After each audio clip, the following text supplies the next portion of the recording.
There's a long season between Easter and Christmas.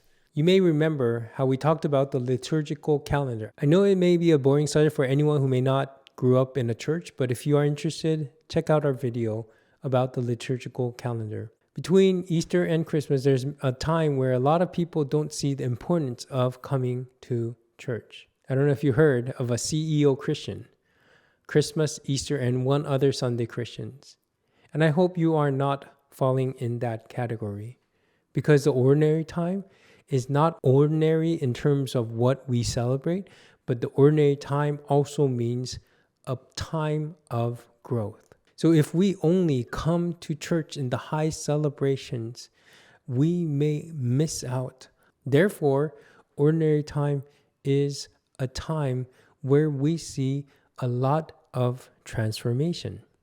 That's why we need to point out onto how Jesus had lived 30 years before his public ministry in Nazareth.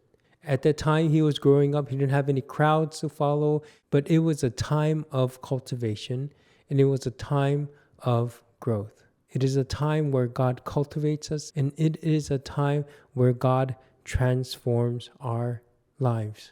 So don't dismiss the ordinary time and only show up on the high celebrations.